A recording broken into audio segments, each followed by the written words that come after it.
میں نے ایسا بے حس شخص اپنی زندگی میں نہیں دیکھا تھا۔ وہ کہنے لگا اتنی خاص بیمار بھی نہیں ہو تم کہ کالج کی چھٹی کرو۔ بہرحال دل پر جبر کر کے میں نے کیمسٹری کا ٹیسٹ دیا تھا اور نمبر بھی اچھے ہی آئے تھے۔ ساری ٹینشن مجھے یہ تھی کہ 2 دن بعد میرا نکاح تھا اور میں یہ نکاح کرنا نہیں چاہتی تھی، مگر گھر میں زور و شور سے میرے نکاح کی تیاریاں ہو رہی تھیں۔ میں بے حد پریشان تھی، اپنی پھوٹی قسمت پر رو رہی تھی۔ کیا ضرورت پڑی تھی مجھے بنا یہ جانے کہ میرا نکاح کس سے ہو رہا ہے، بھنگڑے ڈالنے کی، خوشیاں منانے کی؟ میں کیوں بھول گئی کہ جس گھر میں ایسا ہٹلر موجود ہو وہاں کسی کو خوش رہنے کا کوئی حق نہیں ہے؟ میری تائی اماں بڑی خوبصورت میکسی میرے لیے لے کر آئی تھی، لیکن اسے پہننے کا میرا بالکل دل نہیں چاہ رہا تھا۔ میں تو یہ سوچ رہی تھی کہ کچھ ایسا کروں کہ میرا نکاح رک جائے، کاش کہ کوئی خوابوں کا شہزادہ نکاح کے عین وقت پر پہنچ جائے اور اس کھڑوس سے میری جان خلاصی کروا دے۔ میں ابھی یہی سوچ رہی تھی کہ جب عمیر میرے کمرے میں آیا اور کہنے لگا، تم کیا 3 دن سے کمرے میں بند ہو کر بیٹھی ہو؟ تمہارا ارسل بھائی سے کوئی پردہ تھوڑی ہے؟ میں نے کہا، عمیر کے بچے دفع ہو جاؤ میرے کمرے سے۔ وہ کہنے لگا، لو میں تو آج ڈھولک بجانے کے موڈ میں ہوں۔ یہ کہہ کر اس نے ٹیپو کو آواز لگائی، کہنے لگا، جاؤ کچن سے ایک تسلا لے کر آؤ، ڈھول بجاتے ہیں۔ 2 دن بعد میری پیاری سی کزن کی شادی ہے، نکاح ہے گھر میں، ہلا گلا تو ہونا چاہیے نا۔ میں نے کہا، عمیر خبردار جو تم نے یہاں پر کوئی ڈھول بجایا تو یہاں میری جان پر بنی ہوئی ہے، مجھے نہیں کرنی اس ہٹلر سے شادی۔ وہ کہنے لگا، اب کچھ نہیں ہو سکتا، سارے خاندان میں دعوت نامے جا چکے ہیں بیٹا، اب تو تم اس صیاد کی قید میں جانے ہی والی ہو۔ اتنی دیر میں ٹیپو فٹافٹ کچن سے تسلا لے کر آ گیا۔ عمیر نے وہیں تسلا کسی ڈفلی کی طرح پکڑا اور بجانے لگا کہ قید میں ہے بلبل صیاد مسکرا رہا ہے، کہا بھی جائے چپ رہا بھی نہ جائے۔ میرا جی چاہا کہ اس کمینے عمیر کا سر پھاڑ دوں۔ میں نے کہا، عمیر تم چپ کر رہے ہو یا پھر میں نے اتنا ہی کہا تھا جب دروازہ کھلا اور میری والدہ اور دائی اماں مسکراتے ہوئے اندر آئے۔ وہ کہنے کی، واہ یہاں تو بڑی رونق لگا رکھی ہے۔ پھر تو ایسا گانوں کا شور اٹھا کہ میرا جی چاہ رہا تھا کہ میں رو دوں۔ کمینہ عمیر کا بچہ جانتا تھا کہ میں اس وقت جلی بھنی بیٹھی ہوں، تپی ہوئی بیٹھی ہوں، اور مزید میرا دل جلانے کے لیے وہ پنجابی ٹپے گا رہا تھا۔ وہ بڑا ہی خوش تھا۔ میری والدہ، میری تائی اماں بھی اس کے ساتھ لگ گئی۔ جو پرانے زمانے کے گانے تھے سارے ہی گا ڈالے۔ تایا ابا اور بابا جب گھر پر آئے تو وہ بھی بہت خوش تھے، کہنے لگے، بچوں نے تو اچھی خاصی رونق لگا دی ہے، بس کمرے میں نہیں آیا تھا تو وہ ہٹلر نہیں آیا تھا۔ مجھے ابھی تک یہ سمجھ نہیں آ رہی تھی کہ مجھ جیسی لڑکی سے وہ شادی کیوں کرنا چاہتا ہے، حالانکہ اسے تو کوئی بھی بریلینٹ ٹائپ لڑکی پسند آنی چاہیے تھی جو کہ اس کے معیار پر پورا اترتی ہو۔ میں نے سوچا کہ مجھے اس سے بات کرنی چاہیے، اسے بتانا چاہیے کہ میں اس کے لیے کسی طور پر بھی پرفیکٹ نہیں ہوں، میں اس کی لائف پارٹنر نہیں بن سکتی۔ لیکن بات کیسے کرتی؟ نکاح میں بس 2 دن رہ گئے تھے جب میں نے ڈرتے ڈرتے ہٹلر کو فون ملایا۔ میرے موبائل فون پر بھی ہٹلر کے نام سے اس کا نمبر سیو تھا۔ اس نے فون اٹھایا اور کہنے لگا، کیا ہے؟ کچھ ضروری کام تھا؟ اور یہ تم کالج کی چھٹیاں کس خوشی میں کر رہی ہو؟ دیکھو نکاح ہو رہا ہے، رخصتی نہیں ہو رہی جو تم نے کالج جانا چھوڑا ہے۔ میں نے کہا، مجھے آپ سے بات کرنی ہے۔ کہنے لگا، ہاں کہو، کیا کہنا ہے؟ میں نے کہا، یوں نہیں، آپ سے مل کر بات کرنی ہے۔ میں نے ہچکچاتے ہوئے کہا۔ وہ کہنے لگا، مل کر کیا مطلب؟ جو کہنا ہے کہہ دو۔ میں نے کہا، آپ چھت پر آ سکتے ہیں؟ وہ کہنے لگا، واٹ؟ چھت پر کیوں؟ میں نے کہا، کیونکہ امی مجھے اگر آپ کے کمرے میں دیکھیں گی یا آپ کو میرے کمرے میں دیکھیں گی تو پتہ نہیں کیا کیا سوچیں گی۔ وہ کہنے لگا، ٹھیک ہے، آ جاتے ہیں چھت پر، لیکن میرے خیال سے ہم فون پر بھی بات کر سکتے ہیں۔ میں نے کہا، نہیں، فون پر کرنے والی بات نہیں ہے۔ کہنے لگا، ٹھیک ہے۔ میں نے کہا، رات کو جب سب سو جائیں گے تب آپ چھت پر آ جائیے گا۔ وہ کہنے لگا، کیا مطلب تمہارا؟ جب سب سو جائیں گے تب میں تم سے چھت پر ملنے آؤں؟ تم نے مجھے کیا سمجھ رکھا ہے؟ دیکھو میں ایسی ویسی حرکتیں نہیں کرتا جیسی تمہارے ناول کے ہیرو کرتے ہیں۔ سب کے سو جانے کے بعد لوفر قسم کا ہیرو ہیروئن کے کمرے میں آ جاتا ہے یا چھت پر ملاقاتیں کرتا ہے۔ مجھ سے ایسی کسی ملاقات کی توقع مت رکھنا۔ میں نے اپنے سر پر ہاتھ مارا تھا کہ کس شخص کو میں نے کیا کہہ دیا۔ یہ تو احساس سے بالکل عاری تھا۔ میں نے کہا، دیکھیں میں نے آپ سے ایسی کوئی ملاقات نہیں کرنا چاہتی، نہ ہی میرے دل میں ایسی کوئی حسرت ہے، مجھے تو آپ سے بات کرنی ہے۔ تو ارسل نے کہا، میں آ رہا ہوں تمہارے کمرے میں، اور مجھے کوئی بات تمہارے کمرے میں دیکھ کر غلط نہیں سوچے گا، لیکن یہ رات کی ملاقاتیں مجھے سمجھ میں نہیں آتی۔ آج تو تم نے کہہ دیا ہے، آئندہ سوچنا بھی مت۔ میں تو اپنی عقل پر ہی ماتم کر رہی تھی۔ جتنا میں چاہتی تھی کہ اس شخص کے سامنے کم بولا کروں تاکہ میرے منہ سے الٹی باتیں کم نکلا کریں، اتنا ہی کوئی نہ کوئی بات وہ پکڑ لیتا تھا۔ کچھ ہی دیر میں اس نے میرے کمرے میں دستک دی اور کمرے میں آ گیا۔ کہنے لگا، ہاں بولو، کیا کام ہے؟ میں اس کے سامنے جا کر کھڑی ہو گئی۔ میں نے کہا، آپ کو پتا ہے کہ آپ مجھ سے کتنے بڑے ہیں؟ کہنے لگا، ہاں پتا ہے، یہی کوئی 7 یا 8 سال۔ میں نے کہا، 7-8 سال آپ مجھ سے بڑے ہیں اور میں آپ سے 7-8 سال چھوٹی ہوں۔ میں نے اس بات پر زور دیتے ہوئے کہا تھا۔ کہنے لگا، تمہیں کیا ہوا؟ میں نے کہا، آپ کی اور میری عمر میں بہت فرق ہے، اتنی چھوٹی لڑکی سے شادی آپ کو نہیں کرنی چاہیے۔ دیکھیں، ایک تو میں آپ سے چھوٹی بہت ہوں، دوسرا آپ کو مجھ سے بہتر بہت سی لڑکیاں مل سکتی ہیں۔ میرے بال دیکھے ہیں آپ نے؟ کتنے گھنگریالے چڑیا کا گھونسلہ لگتا ہے۔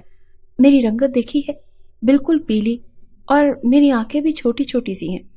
اس نے ہاتھ باندھ لی اور بڑے غور سے مجھے دیکھنے لگا، پھر ایک ہاتھ اپنے دائیں گال پر رکھ کر اپنی ایک انگلی کو ہونٹوں پر دبایا تھا، پھر بولا، ان باتوں کا کیا مقصد ہے؟ میرا جی چاہا اپنی عقل پر ماتم کروں۔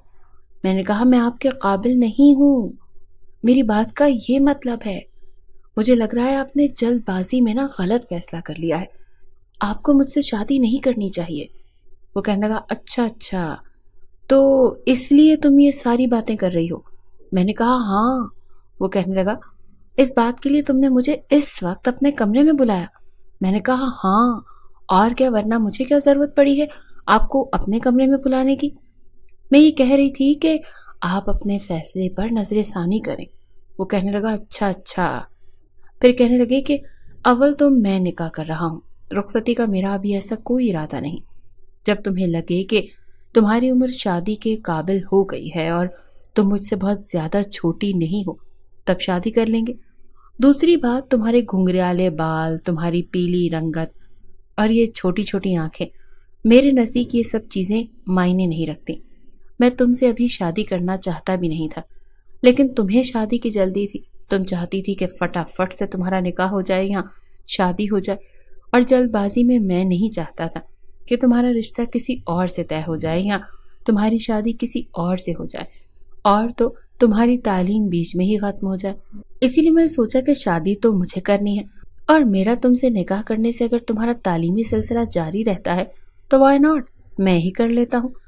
اب تم بے فکر ہو کر اپنی پوری توجہ پڑھائی کی طرف لگانا، ٹھیک ہے؟ اور یہ الٹی سیدھی باتیں نہ سوچا کرو۔ یہ کہہ کر وہ میری کمرے سے باہر جا چکا تھا۔ میری یہ ترکیب بھی بری طرح سے ناکام ہو گئی تھی۔ عجیب شخص، اسے تو فرق ہی نہیں پڑتا تھا کہ اس کی زندگی میں آنے والی لڑکی کیسی ہے۔ لڑکے تو حسن پر مرتے ہیں، خوبصورت لڑکیوں کے دل دادا ہوتے ہیں۔ میرے ناول کے 80% لڑکے ایسے ہی تھے، ہرنی جیسی چال، جھیل جیسی آنکھیں، لمبے گھنے سر کے بال، گوری رنگت، چہرے پر پڑنے والا ڈمپل، یہ سب دیکھتے تھے۔ ان کے نزدیک ان سب کی اہمیت تھی۔ ایک یہ شخص ہے، اسے بس مجھ سے شادی کرنی ہے اور پتہ نہیں کیوں کرنی ہے۔ بہرحال میرا کوئی بھی حربہ کام نہیں آیا، اور جمعے والے دن میں دلہن بنی اس کے برابر میں بیٹھی تھی۔ نکاح ہو چکا تھا اور سب مہمان اس وقت ہمیں مبارکباد دے رہے تھے۔ عمیر بار بار مجھے دیکھ کر اپنی ہنسی روک رہا تھا، مجھے کہہ رہا تھا، بھابی جان تھوڑا سا مسکرا دیں تاکہ آپ کے نکاح کی تصویریں اچھی آ سکیں۔ اس کی بات سن کر میں نے نظریں جھکا لی تھی اور مٹھیاں بھینچ لی تھی۔ میں یہ تصور کر رہی تھی کہ عمیر کی گردن اس وقت میرے ہاتھ میں ہے اور میں وہ دبا رہی ہوں کیونکہ اس وقت میرا یہی جی چاہ رہا تھا۔ میں نے کتنے دعوے کیے تھے اس کے سامنے کہ میرا شوہر بڑا رومانٹک ہوگا، میں کبھی زندگی میں ہٹلر سے شادی نہیں کروں گی، لیکن میری بدقسمتی کا یہ عالم کہ میں اسی کے پہلو میں اسی کی منکوہا کے طور پر بیٹھی ہوئی تھی۔ میرا جی چاہا کہ میں گلا دبا دوں اس کا۔ عمیر ہماری تصویریں بنا رہا تھا، وہ بار بار کہہ رہا تھا، ذرا سا مسکرا دے بھابی جی، لیکن میں چپ چاپ بیٹھی ہوئی تھی۔ جیسے ہی فنکشن ختم ہوا اپنے کمرے میں آ گئی، ایک ایک چیز میں نے اتار کر بیڈ پر پھینکی۔ نہ مجھے اپنی جولری اچھی لگ رہی تھی، نہ یہ نکاح کا جوڑا، اور نہ ہی وہ رشتہ جو کچھ دیر پہلے قائم ہوا تھا۔ اب میں سوچ چکی تھی کہ میں کسی نہ کسی طرح یہ نکاح کا بندھن بھی توڑ دوں گی، لیکن میں جانتی تھی کہ ایسا کچھ ہوگا نہیں۔ نکاح کے اگلے ہی روز ٹیپو میرے کمرے میں آیا اور مجھے جھنجھوڑ کر اٹھا دیا۔ میں نے کہا کیا تکلیف ہے ٹیپو، جاؤ یہاں سے، مجھے سونے دو، میرے سر میں بہت درد ہے۔ وہ کہنے لگا اپیا ہم لوگ بھی رات کو دیر سے سوئے تھے، لیکن ارسل بھائی کہہ رہے ہیں کہ چھٹی نہیں کرنی، جا کر اپنی آپ ہی کو اٹھاؤ، جو بہانے بنا کر چھٹیاں کیے ہی جا رہی ہے۔ ارسل کا نام میرے لیے کسی بم سے کم نہیں تھا۔ میں نے فوراً سے پوری آنکھیں کھولی اور اٹھ کر بیٹھ گئی۔ ٹیپو میرے برابر میں بیٹھا جوائیاں لے رہا تھا، پھر آرام سے لیٹ گیا۔ میں نے کہا اٹھو، تم جا کر تیاری کرو اپنے کمرے میں۔ وہ کہنے لگا کیا مصیبت ہے، ایسا بھی کہیں ہوتا ہے کہ رات کو بہن کی شادی ہوئی ہو اور صبح بہن سمیت ہم سب اپنے اپنے اسکول کالج جا رہے ہوں؟ یار یہ ارسل بھائی کیا کھا کر پیدا ہوئے تھے آپ ہی؟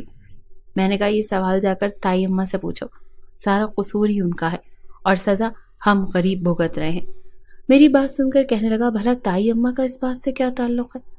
میں نے کہا میرا دماغ مت کھاؤ، دفع ہو جاؤ یہاں سے، ایک تو نیند خراب کر دی اور اوپر سے منحوس خبریں لے کر آ جاتے ہو جب بھی آتے ہو، اپنی شکل نہ مجھے صبح صبح مت دکھایا کرو۔ یہ کہہ کر میں نے لحاف پیچھے کیا اور اٹھ کر کھڑی ہو گئی، اپنے بالوں کو سمیٹا جو اس وقت بھی چڑیوں کے گھونسلے جیسا ہی نقشہ کھینچ رہے تھے۔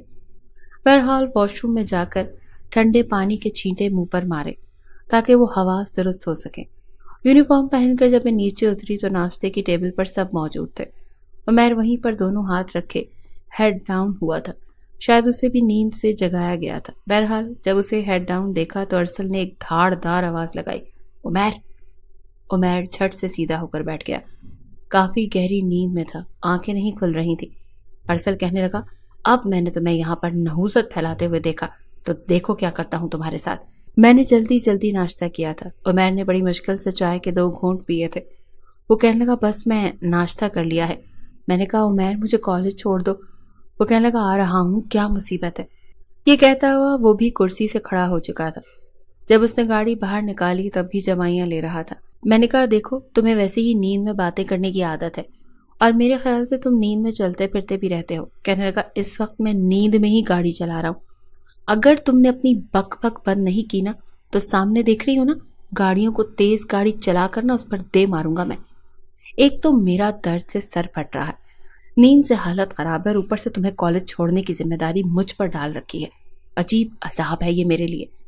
میں نے کہا ہمیں بھی نیند آ رہی ہے، ہم بھی نیند میں ہیں اور سر درد میں اٹھ کر اپنے اپنے کاموں پر جا رہے ہیں، زیادہ مرنے کی ضرورت نہیں ہے، اور اگر تمہیں مرنے کا شوق ہے نا تو اکیلے مرو۔ کہنے لگا ہاں پتہ ہے، کل رات کو ہی تمہارا نکاح ہوا ہے اور تم نکاح کے بعد رخصتی سے پہلے فوت ہونا تو پسند نہیں کرو گی۔ نیند میں بھی اس کے اٹکھیلیاں سوچ رہی تھی۔ میں نے کہا زیادہ زبان چلانے کی نا ضرورت نہیں ہے میرے سامنے۔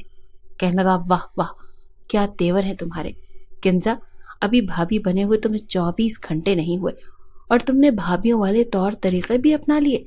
ذرا اپنی بات کرنے کے انداز کو تو چیک کرو، اس وقت تم مجھے ہٹلر کی بیوی زیادہ لگ رہی ہو اور میری کزن کم۔ میں نے کہا عمیر تم بہت ہی نا فضول بول رہے ہو۔ وہ کہنے لگا ہاں میری باتیں تو اب تمہیں فضول ہی لگیں گی، اب سیاں جی کی باتیں اچھی لگیں گی۔ میں نے سوچا کہ اس شخص سے بات کرنا ہی فضول ہے۔ میں کھڑکی سے باہر دیکھنے لگی۔ کالج پہنچی تو میری دوست سے چھٹی کی وجہ پوچھنے لگی۔ میں نے انہیں بتایا کہ میرا نکاح تھا۔ وہ کہنے لگی لاؤ دکھاؤ کس سے نکاح ہوا ہے تمہارا۔ کچھ تصویریں ٹیپو نے میرے موبائل میں بھی کھینچی تھی۔ میں نے جب انہیں تصویریں دکھائی تو کہنے لگی واہ کیا زبردست پرسنالٹی ہے بندے کی۔ میں نے دل میں سوچا بس پرسنالٹی ہی زبردست ہے بندے کی، اور کچھ بھی نہیں ہے اس میں۔ آمنہ مجھ سے کہنے لگی یار تمہاری تو روز لو سٹوری چلا کرے گی۔ میں نے کہا کیا مطلب؟ کہنے لگی ہیرو بھی گھر میں، ہیروئن بھی گھر میں، اوپر سے نکاح بھی ہو چکا، تمہارا منکوہا تو تمہارے ساتھ بات کرنے کا موقع ڈھونڈا کرے گا۔ میں نے کہا اتنی اچھی قسمت نہیں ہے میری۔ وہ کہنے لگی کیا مطلب؟ میں نے کہا وہ 1 نمبر کا کھڑوس ہے۔ یہ سن کر سب کی سب ہنسنے لگی۔ کہنے لگی مطلب تمہارے خوابوں کا شہزادہ نہیں ہے؟ تم تو کہتی تھی کسی رومانٹک سے لڑکے سے میری شادی ہوگی جو میٹھی میٹھی باتیں کیا کرے گا۔ سب لڑکیاں میرا مذاق اڑانے لگی۔ میں نے کہا بس میری قسمت ہی پھوٹی ہوئی تھی۔ بہرحال میں نے سوچا جتنے سال میرے پاس بچے ہیں مجھے وہ انجوائے کرنے چاہیے۔ سیکنڈ ایئر کے پیپر دے کر میں جیسے ہی فارغ ہوئی تو اس ہٹلر کا ایک نیا آرڈر میرے لیے جاری ہو گیا کہ میں اس کے آفس میں آیا کروں۔ کھانے کی ٹیبل پر اس نے جب یہ کہا تو میرے بابا کہنے لگے ابھی تو اس کے پیپر ہیں، ارسل مجھے نہیں لگتا کہ وہ آفس میں کچھ کر پائے گی۔ وہ کہنے لگا چچا پلیز اسے ہاتھ کا چھالا بنانا چھوڑ دیں، یہ آفس آیا کرے گی تبھی تو ہی کچھ سیکھے گی، میں چاہتا ہوں کہ جو کچھ اس نے پڑھا ہے یہ پریکٹیکلی اس کو آزمائے بھی، اور جب تک یہ آرکیٹیکچر بنے گی تب تک میں اسے بہت کچھ سکھا چکا ہوں گا۔ میرے تایا میرے بابا سے کہنے لگے، اب تم کنزا کی فکر کرنا چھوڑ دو، وہ جانے اور ارسل جانے۔ میں نے حمایتی نظروں سے اپنی ماں کی طرف دیکھا، لیکن وہ بھی نظریں چرا گئی۔ اگلے روز مجھے ارسل کے ساتھ اس کے آفس جانا پڑا۔ اس نے اپنے آفس کے روم میں ہی ایک کرسی رکھی تھی اور سامنے ٹیبل تھا جس پر ایک لیپ ٹاپ پڑا تھا۔ وہ کہنے لگا، یہاں بیٹھو، کچھ ہی دیر کے بعد ایک لڑکی آئے گی اور تمہیں کچھ کمپیوٹر ڈیزائننگ بھی سکھائے گی۔ میں وہاں جب تک بیٹھی رہتی مجھے لگتا کسی ہیڈ ماسٹر کے سامنے بیٹھی ہوں۔ آدھا دن میرا اسی شخص کے سامنے گزرنے لگا تھا۔ ایک بار بھی میں نے اسے کبھی مسکراتے ہوئے نہیں دیکھا تھا۔ جب بھی میں اسے دیکھتی تو مجھے اپنے مستقبل کی فکر ستانے لگتی تھی۔ یہ تو میرے ہنسنے پر بھی پابندی لگا دے گا، کہے گا ہنس کیوں رہی ہو، صرف مسکرایا کرو، کیا مصیبت ہے۔ کچھ دیر بعد اس کی میٹنگ تھی۔ مجھ سے کہہ کر گیا تھا کہ یہ ڈیزائن جب میں آؤں تو بنا ہونا چاہیے۔ میں نے کہا جی بالکل ٹھیک، بنا دوں گی۔ ڈیزائننگ میں بنا چکی تھی اور اب اس کے کمرے میں اکیلی بیٹھی تھی۔ اس کا کوٹ کرسی پر ہی رکھا ہوا تھا، جسے اس نے کرسی پر یوں بنا رکھا تھا جیسے کہ کسی کو پہناتے ہیں۔ گھڑی دیکھی تو ابھی اس کی میٹنگ ختم ہونے میں کافی ٹائم باقی تھا۔ میں اس کی کرسی پر بیٹھ گئی اور اس کا کوٹ بھی پہن لیا اور اپنی گردن بالکل اکڑا لی جیسے کہ وہ اکڑا کے رکھتا ہے۔ میں نے سامنے رکھی فائل پکڑی، اس کے صفحے بے ترتیب سے پلٹنے لگی اور اسی کے انداز میں ٹیبل پر پھینک دی۔ میں نے کہا، ہمدانی صاحب یہ کیا کیا آپ نے؟ آپ کو ذرا بھی طریقہ نہیں ہے کام کرنے کا؟ اب کیا یہ بھی میں کروں گا؟ یہ نقشہ بنایا ہے آپ نے؟ آپ کو اندازہ بھی ہے میرا وقت کتنا قیمتی ہے؟ اس نقشے کو لے کر جائیں اور مجھے آتے گھنٹے کے اندر یہ بالکل پرفیکٹ چاہیے۔ آپ جانتے ہیں مجھے ہر چیز میں پرفیکشن پسند ہے، میں ذرا سی بھی کوتاہی برداشت نہیں کرتا۔ نکلے یہاں سے باہر اور اب مجھے اپنی شکل آدھے گھنٹے کے بعد دکھائیے گا۔ یہ کہنے کے بعد میں نے فائل کو اسی کے انداز میں سامنے پھینکا، لیکن فائلز اسی وقت اڑتی ہوئی زمین پر گر گئی اور اس کے سارے صفحے پنکھے سے اڑ کر ادھر ادھر بکھر گئے۔ میں نے کہا، یار یہ کیا ہو گیا؟ پہلے تو میں کرسی سے کھڑی ہوئی اور سارے صفحے اکٹھے کر کے فائل میں ڈال کر رکھے، لیکن پھر سوچا میں کیوں کروں، اس آفس کے مالک کی منکوہاں ہوں، کوئی چھوٹی بات تھوڑی ہے۔ میں نے انٹر کام کیا اور ریسپشنسٹ سے کہا کہ کسی امپلائی کو اندر بھیجو۔ اس نے ایک لڑکی کو اندر بھیجا جو جیسے ہی اندر آئی صفوں کو ادھر ادھر اڑتا دیکھا تو حیران رہ گئی، پھر میری طرف دیکھنے لگی، کہنے لگی، کنزا آپ نے کیا کیا؟ میں نے کہا، کنزا نہیں، میڈم بولے، تمہیں پتا ہے تمہارے باس کی بیوی ہوں میں، چلو یہ سارے پیپرز اکٹھے کرو۔ میری بات سن کر وہ کچھ تذبذب کا شکار ہوئی تھی۔ یہ کہتے ہوئے میں نے سامنے ٹیبل پر رکھا پین پکڑا اور ایک خالی پیپر پر یوں ہی سائن کرنے لگی جیسے وہ چیک بک پر سائن کرتا تھا۔ وہ لڑکی ویسی کی ویسی کھڑی مجھے حیرت سے دیکھ رہی تھی۔ میں نے کہا، تمہیں سمجھ نہیں آ رہی یا تمہیں سنائی نہیں دے رہا؟ میں تمہیں کیا کہہ رہی ہوں، اٹھاؤ سارے پیپرز۔ توبہ ہے، ایک ایک کو سمجھانا پڑتا ہے کہ کام کیسے کرنا ہے، پتہ بھی ہے نا کہ مجھے ہر کام میں پرفیکشن پسند ہے۔ اس سے پہلے کہ وہ لڑکی پیپرز اٹھاتی کمرے کا دروازہ کھلا تھا۔ میں اپنے کام میں مصروف تھی۔ کچھ دیر بعد میں نے دیکھا تو وہ لڑکی اب بھی کھڑی تھی۔ میں نے کہا، ابھی تک تم ویسے ہی کھڑی۔ سامنے دروازے پر اس ہٹلر کو کھڑا دیکھ کر میری زبان لڑکھڑا گئی۔ ارسل نے اس لڑکی سے کہا، عظمیٰ آپ جائیں پلیز۔ وہ لڑکی جا چکی تھی۔ ارسل نے اپنے کمرے کا دروازہ بند کیا اور لاک کر دیا۔ میں جان چکی تھی کہ میری شامت پکی ہے۔ میں کرسی سے اٹھ کر کھڑی ہو گئی۔ تب تک وہ میرے پاس پہنچ گیا۔ ماتھے پر وہی بل تھے جو ہر وقت رہتے تھے۔ کہنے لگا، میری بیوی ہونے کا مطلب یہ نہیں ہے کہ تم سب پر بلا وجہ کا روب جماؤ، اور یہ میرا کوٹ پہن کر میری نقل اتار کر تم کیا سمجھ رہی تھی کہ میرا تمسخر اڑا لو گی؟ وہ غصے سے بول رہا تھا اور میں یہ سوچ رہی تھی کہ اسے یہ سب کیسے پتا چلا۔ کہنے لگا، اٹھاؤ سارے پیپرز اور فائل میں طریقے سے ڈال کر یہاں رکھو۔ وہ غصے سے چبا چبا کر بول رہا تھا۔ میں نے کہا، اوکے میں ابھی کرتی ہوں۔ میں جلدی سے زمین پر گرے پیپرز اٹھانے لگی اور پھر وہ ترتیب سے فائل میں رکھے اور فائل اس کے پاس رکھ دی۔ کہنے لگا، جو ڈیزائن تمہیں بنانے کے لیے دیا تھا اگر وہ بن گیا ہے تو اس کو پرنٹ آؤٹ کر کے مجھے دکھاؤ۔ میں نے جلدی سے پرنٹ آؤٹ کیا، اس کے سامنے رکھ دیا۔ کچھ دیر وہ اسے دیکھتا رہا اور پھر کہنے لگا، ٹھیک ہے۔ میں جیسے ہی اپنی کرسی کی طرف جانے لگی تو وہ کہنے لگا، میری بات سنو۔ میں مؤدبانہ طریقے سے اس کے سامنے کھڑی ہو گئی۔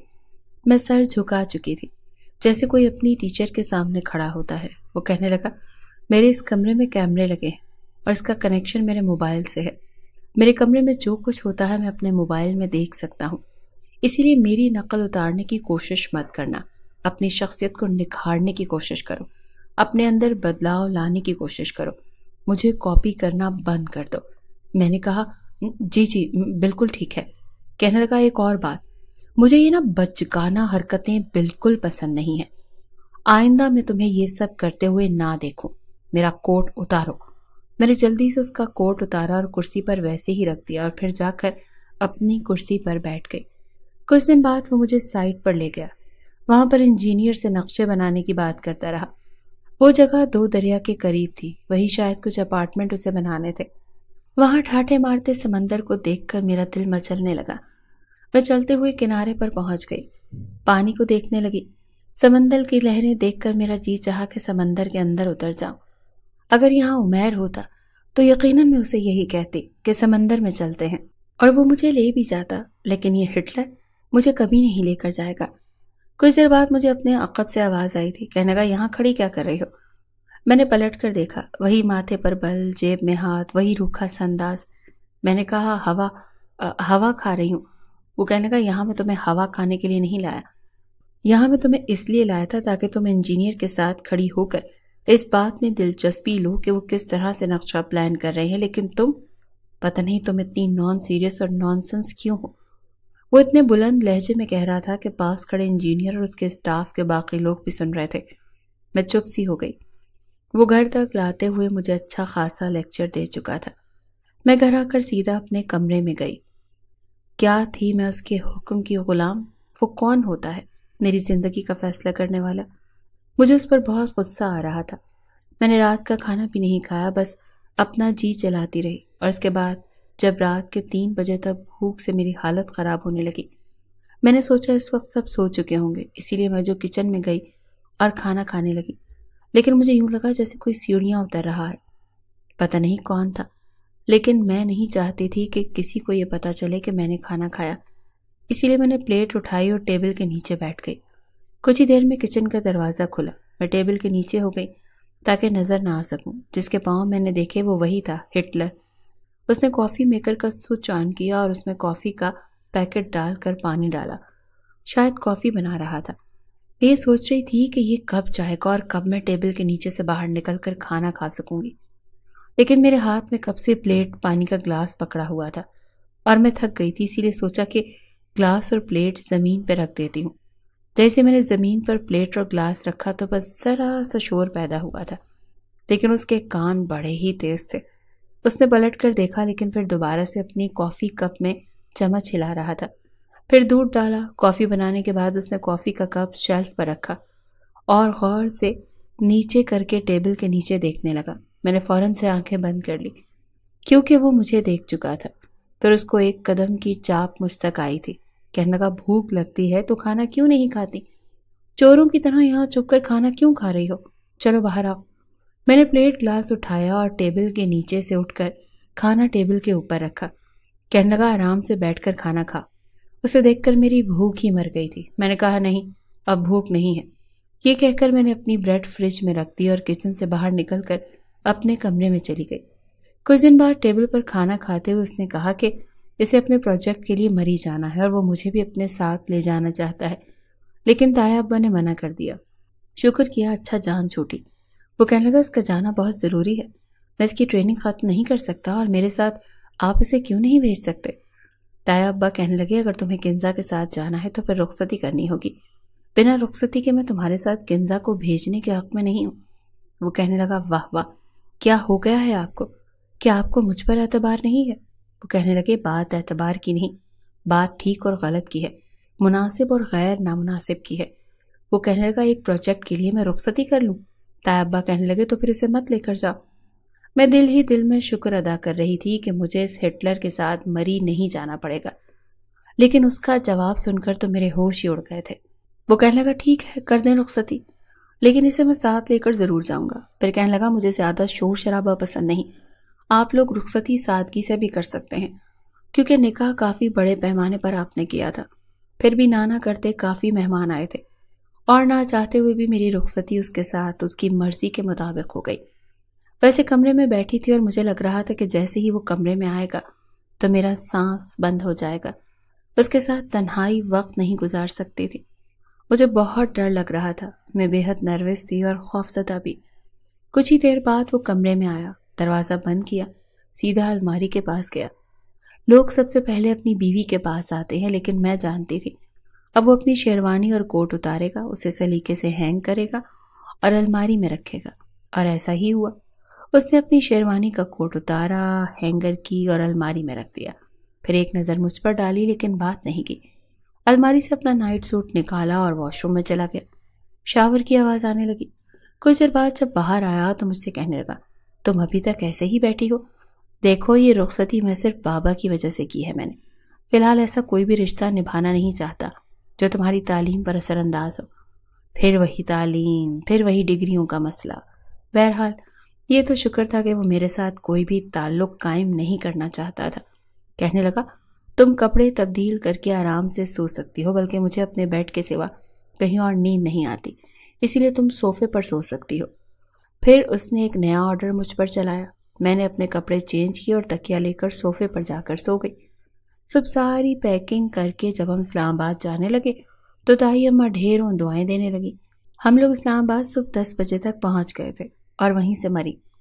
میں سفر سے کافی تھک چکی تھی، اسی لیے ہوٹل کے کمرے میں آتے ہی میں نے کہا، میں تو سونا چاہتی ہوں۔ وہ کہنے لگا، ٹھیک ہے تم آرام کرو۔ میں بڑے مزے سے بیڈ پر جا کر سو گئی۔ میری آنکھ شام کے وقت کھلی، موسم کافی خوشگوار تھا، ویسے بھی سردیوں کا موسم تھا۔ مجھے کہنے لگا، ہماری ٹیم کل تک پہنچ جائے گی، آج کا دن فری ہے۔ اس وقت باہر جانا چاہتا ہوں، تم نے چلنا ہے تو چل سکتی ہو، یا مزید آرام کرنا چاہتی ہو تو کر لو۔ پہلی بار اس نے مجھے ایسی آفر کروائی تھی۔ میں نے کہا، نہیں، میں آرام کر چکی ہوں۔ میں نے جلدی سے اپنی جیکٹ پہنی اور اس کے ساتھ ہو لی، لیکن اس کے ساتھ جانے کا بھی مجھے کوئی فائدہ نہیں ہوا۔ مجھے ایک جگہ پر لے جا کر کہنے لگا، یہاں پر ایک بہت شاندار ہوٹل بنانا ہے۔ میں نے کہا، لو جی، لوگ بیوی کو مری میں اتنے حسین اور رومانٹک موسم میں لاتے ہیں تو کوئی پیار محبت کی باتیں کرتے ہیں، کوئی حسین مناظر دکھاتے ہیں، اور یہ مجھے وہ جگہ دکھانے لایا ہے جہاں اسے ہوٹل بنانا ہے۔ کیا اس کے سینے میں دل بالکل نہیں تھا؟ مرد والے کوئی جذبات اسے پریشان نہیں کرتے تھے؟ ٹھیک ہے، میں کوئی خوبصورت لڑکی نہیں تھی، لیکن لڑکی تو تھی نا، پھر اس کی بیوی بھی تھی۔ اس وقت میرا جی چاہا مجھ سے کوئی ایسی بات کرے کہ میں شرمانے پر مجبور ہو جاؤں، لیکن وہ مجھے ساری لوکیشن سمجھا رہا تھا۔ اس نے کہا، کیا بنانا ہے کیا نہیں بنانا، جس میں مجھے ذرا بھی دلچسپی نہیں تھی۔ اچانک اسی وقت ہلکی ہلکی برف باری شروع ہو گئی، جس سے چہرے پر ایک دل فریب مسکراہٹ آئی۔ وہ کہنے لگا، جلدی سے گاڑی میں بیٹھو کیونکہ برف باری کی پیش گوئی تھی، یہ نہ ہو کہ ہوٹل پہنچنے سے پہلے ہی برف باری تیز ہو جائے۔ میں نے کہا، ایسے موسم میں کچھ دیر انجوائے کیا جائے۔ تو وہ کہنے لگا، تمہیں کیا لگا یہاں پر انجوائے کرنے کے لیے آئے ہیں؟ میں نے کہا، کیا نہیں کرنا چاہیے؟ اتنا اچھا موسم ہے، ایک خوبصورت بیوی ہے، کیا اس کے علاوہ بھی کچھ اور ہونا چاہیے؟ میں نے ناول میں پڑھا ہوا ایک جملہ دہرایا تھا۔ میری بات سن کر ایک منٹ اس نے مجھے غور سے دیکھا اور کہنے لگا، گاڑی میں بیٹھو۔ بڑا ہی سخت لہجہ تھا، میرا دل ہی بجھ کر رہ گیا۔ وہ مجھے واپس ہوٹل میں لے کر آ گیا۔ کھانا ہم نے کمرے میں ہی کھایا تھا۔ میں نے کھانا کھاتے ہوئے اس سے بات بھی نہیں کی، لیکن اندر ایک ٹوٹ پھوٹ سی ہو رہی تھی۔ ایک لڑکی ہوتے ہوئے میرے اندر بہت سی خواہشات تھیں جو مجھے تنگ بھی کر رہی تھی۔ میرا شوہر میرے ساتھ تھا، لیکن پتھر جیسے جذبات رکھتا تھا۔ میں بار بار سوچنے پر مجبور ہو جاتی تھی کہ کاش میری شادی اس ہٹلر سے نہ ہوئی ہوتی، کوئی بہت ہی امیر شخص بھی نہ ہوتا، بس نارمل سا بھی ہوتا، تب بھی میں گزارا کر لیتی، لیکن کم از کم کچھ تو محبت سے واقف ہوتا۔ پتہ نہیں کیوں لیکن میری آنکھوں سے آنسو بہنے لگے۔ میں نے اپنا تکیہ اٹھایا اور صوفے پر رکھ دیا۔ اگلے روز اس کی ٹیم آ چکی تھی، پھر تو جیسے اس کے پاس فرصت ہی نہیں تھی، مجھے اپنے ساتھ ساتھ لے کر جاتا تھا۔ میں نے بھی اس کے بارے میں سوچنا چھوڑ دیا، ساری توجہ کام پر دینی شروع کر دی۔ شام کو جب ہم ہوٹل آئے تو کھانے کے دوران پہلی بار اس نے میری تعریف کی تھی۔ کہنے لگا، تم نے کافی اچھے مشورے دیے۔ میں نے کہا، بہت شکریہ۔ پتہ نہیں کیوں مجھے اس کی تعریف ذرا بھی اچھی نہیں لگی تھی، کیونکہ میں کچھ اور سننا چاہتی تھی، اپنے کام کی تعریف کے علاوہ کچھ اور، لیکن اسے میں نظر ہی نہیں آتی تھی۔ اسے مجھ میں دلچسپی ہی نہیں تھی، صرف اپنے کام میں ہی دلچسپی تھی۔ وہ رات کو سو چکا تھا لیکن مجھے نیند نہیں آ رہی تھی۔ کافی دیر میں اس کا چہرہ دیکھتی رہی، بے حد خوبصورت، ایسا کہ ہر لڑکی سے دیکھ کر اسے پا لینے کی خواہش کرے، لیکن پتھر کا تھا اور مجھے ایک محبت کرنے والا شخص چاہیے تھا۔ میں اٹھ کر گیلری میں آ کے کھڑی ہو گئی۔ سامنے ایک دوسرا ہوٹل تھا جس کے کمرے میں میاں بیوی بیٹھے تھے۔ اس کا شوہر اپنی بیوی کو اپنے ساتھ لگائے بیٹھا تھا اور اس کی بیوی اس کے کاندھے پر سر رکھے۔ دونوں ہنس رہے تھے، باتیں کر رہے تھے۔ اب میں آسمان کو دیکھ رہی تھی۔ ایک ہی شور تھا میرے دل میں۔ وہ دونوں ایک ساتھ بیٹھے یقیناً محبت کی باتیں کر رہے ہوں گے۔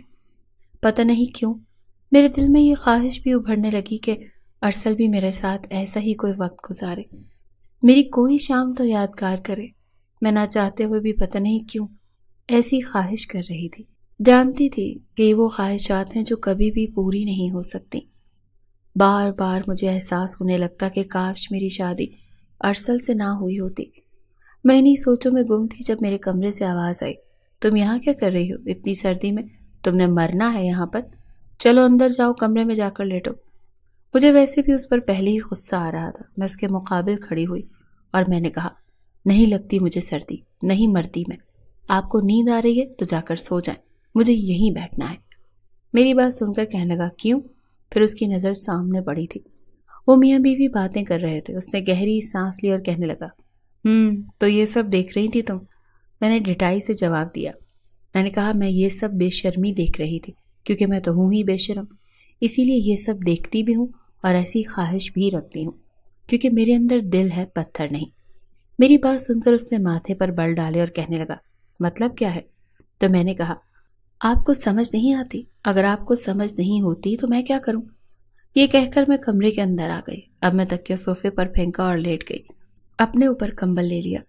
کہنے لگا، مجھے سب سمجھ آتی ہے، بچہ نہیں ہوں میں، لیکن تمہاری طرح میچیور بھی نہیں ہوں جو اپنے جذبات پر قابو نہ رکھ سکوں۔ تمہاری طرح میں نے رومانٹک ناول پڑھ کر اپنا دماغ خراب نہیں کیا۔ یہ سن کر تو جیسے مجھے آگ ہی لگ گئی تھی۔ میں نے کہا، ہاں میں ہوں بری، میرا دماغ بھی ناول پڑھ پڑھ کر خراب ہو چکا ہے۔ پھر آپ نے مجھ سے شادی کیوں کی جب آپ کو پتا تھا کہ میں اچھی لڑکی نہیں ہوں، ناول کی دیوانی ہوں؟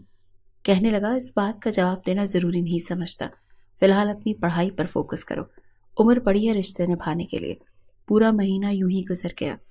میں بہت چاہتی تھی کہ میرا دل بھی پتھر کی طرح ہو جائے۔ میں نے وہاں آنے والے کپلز کو دیکھنا چھوڑ دیا، بس وہی کرتی چلی گئی جیسا وہ چاہتا تھا۔ واپس آ کر ساری توجہ اپنی پڑھائی پر لگا دی۔ کافی کامیاب بھی ہو چکی تھی، کافی کم سننے لگی تھی، لیکن دل کو میں نے اپنے ہاتھوں مار ڈالا تھا۔ کبھی بازار آتے جاتے مجھے کہیں ناول کی دکان نظر آتی تو ایک ٹھنڈی آہ بھر کر میں نظر بدل لیتی۔ ہماری شادی کو یوں تو 4-5 سال بیت چکے تھے، لیکن اب تک اس شخص کو صرف کام کرنے کی فکر تھی، میرے جذبات کی نہیں۔ اسی لیے میں نے بھی ان 5 سالوں میں خود کو پتھر کا کر لیا۔ ایک رات مجھ سے کہنے لگا کہ آج یہاں میرے پاس بیڈ پر لیٹو۔ میں نے کہا، کیوں؟ تو کہنے لگا، یار کوئی اپنی بیوی کو اپنے پاس کیوں بلاتا ہے؟ کیا تمہیں نہیں پتا؟ اب تم ایک کامیاب آرکیٹیکچر بن گئی ہو اور پڑھائی بھی مکمل ہو چکی ہے، اس وجہ سے میں چاہتا ہوں ہمیں زندگی میں آگے بڑھنا چاہیے۔ میرے اندر اس کی بات نے آگ لگا دی۔ میں نے کہا، میں زندگی میں بہت آگے بڑھ چکی ہوں، بہت زیادہ۔ اب میرے اندر اس سے زیادہ کی خواہش نہیں۔ میں سونا چاہتی ہوں کیونکہ مجھے صبح 6 بجے اٹھنا ہے، واک کرنی ہے، ایکسرسائز کرنی ہے، 7 بجے ناشتہ کرنا ہے، پھر مجھے آفس پہنچنا ہے۔ بہت سارے پروجیکٹ ہیں جو ابھی باقی ہیں۔ زندگی میں آگے بڑھنا ہے، ایسا کرنا ہے، اپنی عمر پڑی ہے، نبھا لیں گے پھر کبھی۔ وہ میری بات سن کر حیران ہوا، اٹھ کر میرے پاس آ گیا اور کہنے لگا، کنزا پلیز۔ میں نے کہا، ارسل مجھے نیند آ رہی ہے، سونا چاہتی ہوں، میں آپ کے حکم کی غلام نہیں ہوں، ایک سانس لیتا وجود ہوں، پلیز مجھے سونے دے۔ میری بات سن کر وہ واپس چلا گیا اور بیڈ پر جا کر بیٹھ گیا۔ جب میں ناشتہ بنا رہی تھی تو مہر کچن میں آ گیا۔ کہنے لگا، آپ دونوں میاں بیوی کو تو بس ایک ہی کام ہے۔ میں نے کہا، اب کیا ہو گیا؟ کہنے لگا، کچھ خبر بھی ہے، امی نے میرا رشتہ طے کر دیا اور کچھ دن بعد میری شادی ہے۔ میں نے کہا، اچھا؟ میں ذرا سا مسکرائی اور کہا، بہت مبارک ہو، ہمیشہ خوش رہو۔ میری بات سن کر ہنسنے لگا، کہنے لگا، یار بڑی بدل گئی ہو تم، وہ والی کنزا تو کہیں نہیں لگتی۔ میں نے کہا، تمہارے بھائی کی صحبت کا نتیجہ ہے، وہ جیسا چاہتا تھا میں ویسی بن گئی۔ وہ کہنے لگا، لیکن مجھے تو وہی کنزا اچھی لگتی تھی، ہنستی مسکراتی ناول پڑھتی، کم از کم لگتا تھا کہ زندگی جی رہی ہے۔ اب تو لگتا ہے بس کام کام اور بس کام۔ میں نے کہا، یہی زندگی ہے۔ کہنے لگا، نہیں ہے یہ زندگی، بہت سال ہو گئے ہیں تم لوگوں کی شادی کو اور میں ابھی تک چچا نہیں بنا۔ اس کی بات سن کر میں نے نظریں بدل لی۔ میں نے کہا جا کر ناشتہ کرو، شادی ہو رہی نا تمہاری، ڈائریکٹ باپ بن جانا۔ میں نے بات مذاق میں ڈال دی۔ عمیر کی شادی کی میری ساری شاپنگ میری تائی اماں نے کی۔ بہت خوبصورت میکسی لے کر آئی تھی اور ولیمے کے لیے ایک بلیک کلر کی ساڑی۔ عمیر کی شادی پر ارسل کی نظریں مجھ پر ٹکی ہوئی تھی۔ شادی کی ساری ذمہ داری اسی نے نبھائی تھی، اسی لیے رات کو وہ لیٹ ہی کمرے میں آتا تھا، اور میں بھی کاموں سے فارغ ہو کر جب کمرے میں آتی تو فوراً سے کپڑے تبدیل کر لیتی، کیونکہ مجھے عادت نہیں رہی تھی ان فینسی جوڑوں کو پہننے کی، نہ اتنے زیورات پہننے کی۔ جب وہ کمرے میں آتا تو میں سو چکی ہوتی تھی۔ سب نے میری تعریف کی تھی، کہنے لگے بہت پیاری لگ رہی ہو، اور آج ارسل کی نظریں مجھ سے ہٹ نہیں پا رہی تھیں۔ بہت کچھ تھا اس کی نظروں میں، وہ سب جو کبھی میں دیکھنا چاہتی تھی، لیکن اب میرے لیے اس کی نظریں، اس کی باتیں بالکل بے معنی ہو چکی تھی۔ رات کو اپنے کمرے میں آئی تو وہ فوراً سے کمرے میں آ چکا تھا۔ جلدی سے جولری اتارنے لگی تو اس نے دروازہ بند کیا اور میرا ہاتھ پکڑ لیا۔ کہنے لگا ایسے ہی اچھی لگ رہی ہو۔ میں نے کہا لیکن مجھے الجھن ہو رہی ہے۔ یہ کہہ کر میں نے اپنا ہاتھ چھڑایا اور کانوں میں پہنے آویزے اتارے، اسی طرح سے جوڑا کھولنا شروع کیا۔ اس کے ارادے بھانپ کر میں نے اس کا ہاتھ پیچھے کرنا چاہا۔ وہ کہنے لگا مسئلہ کیا ہے تمہارے ساتھ؟ میں نے کہا بہت تھک چکی ہوں۔ تو کہنے لگا نہیں، آج میں تمہیں دیکھنا چاہتا ہوں اور جی بھر کر دیکھنا چاہتا ہوں۔ اس کی بات سن کر میں مسکرانے لگی تو میں نے کہا میں آپ کی چاہت کی غلام نہیں۔ کہنے لگا تم میری بیوی ہو۔ میں نے کہا اچھا، یاد آ گیا آپ کو کہ آپ کی کوئی بیوی بھی ہوں؟ کیا سب میں بھول گئی ہوں؟ مجھے بس ایک ہی چیز یاد ہے، میرا کریئر ہے اور مجھے وہ بنانا ہے۔ اس سے پہلے کہ میں الماری کے پاس جاتی تو اس نے غصے سے میرا بازو پکڑا اور مجھے اپنی گرفت میں لے لیا۔ کہنے لگا ساڑی میں بے حد حسین لگ رہی ہو۔ وہ بے خود سا ہونے لگا تھا، لیکن میں نے اسے خود سے پیچھے دھکا دیا۔ اسے شاید مجھ سے ایسی توقع نہیں تھی۔ میں نے کہا تمہارے ہاتھ کی کٹ پتلی نہیں ہوں میں ارسل، جیتی جاگتی انسان ہوں، کوئی روبوٹ نہیں کہ جب تمہارا دل چاہے تم سے دور رہو اور جب تم چاہو تب تمہاری باہوں میں آ جاؤں۔ کل تک تمہاری نظر میں میری اور میرے جذبات کی کوئی اہمیت نہیں تھی، کوئی پرواہ نہیں تھی۔ آج میری نظر میں تمہاری ایسی باتیں بے معنی ہیں۔ مجھے نہیں چاہیے تمہاری محبت اور اپنے پاس سنبھال کر رکھو۔ میں ویسے بھی اپنے لیے ایک فلیٹ خرید چکی ہوں، کل اس میں شفٹ ہو جاؤں گی۔ اپنا آفس میں بنا چکی ہوں، کل سے اپنا کام الگ سے کروں گی۔ بہت بہت شکریہ آپ کا ارسل صاحب، کیا آپ نے مجھے کامیاب بزنس وومن بنا دیا۔ اب میں اپنے پیروں پر چلنا جان چکی ہوں، اب مجھے آپ کی ضرورت نہیں ہے۔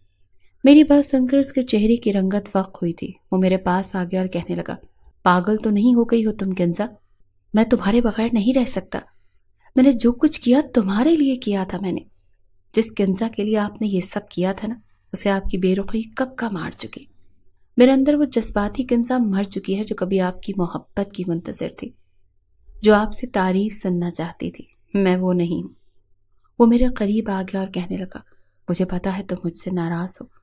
اچھا جو کہنا چاہتی ہو کہہ لو، برا بھلا کہنا چاہتی ہو تو کہہ لو، آج نہیں روکوں گا تمہیں، لیکن پلیز کنزا جانے کی بات مت کرو۔ پہلی بار میں نے اس کی آنکھوں میں آنسو دیکھے تھے، لیکن میں تو اب پتھر کی ہو چکی تھی۔ میں نے اس کے سامنے ہاتھ جوڑ دیے۔ میں نے کہا آپ کا رشتہ مجھے ہمیشہ خود پر صرف بوجھ کی طرح محسوس ہوتا ہے ارسل، اور میں پچھلے 5 سال سے یہ بوجھ اٹھا اٹھا کر تھک چکی ہوں۔ پلیز مجھے جینے دیں، میں کبھی بھی آپ کے ساتھ ایک خوشحال زندگی نہیں گزار سکتی۔ میری جان بخشی کر دیں۔ میں کورٹ میں جا کر اپنی بدنامی نہیں چاہتی، نہ آپ کی، لہٰذا مجھے آپ اس قید سے آزاد کر دیں۔ میری بات سن کر وہ مجھے حیرت سے دیکھ رہا تھا۔ وہ بے حد پریشان تھا۔ پھر اس کی آنکھوں سے آنسو بہنے لگے۔ وہ کہنے لگا میری غلطی ہے، بہت بڑی ہے۔ کریئر بنانے کے چکر میں نے واقعی تمہارے بارے میں نہیں سوچا، لیکن یہ سچ ہے کنزا کہ میں نے محبت تم سے ہی کی ہے، اسی لیے شادی کے لیے تمہیں منتخب کیا تھا۔ میں نے کہا نہیں، آپ کو ایک زر خرید غلام چاہیے تھی جو آپ کے اشاروں پر چل سکے۔ میں کم عمر تھی، آپ سے ڈرتی تھی، اسی لیے آپ جانتے تھے آپ کے خلاف آواز نہیں اٹھاؤں گی۔ مجھے اس کی کسی بات پر بھروسہ نہیں تھا، اسی لیے میں کمرے سے باہر نکل گئی۔ اگلی صبح میں نے اپنے کپڑے بیگ میں ڈالے اور سب کے اٹھنے سے پہلے گھر سے نکل چکی تھی۔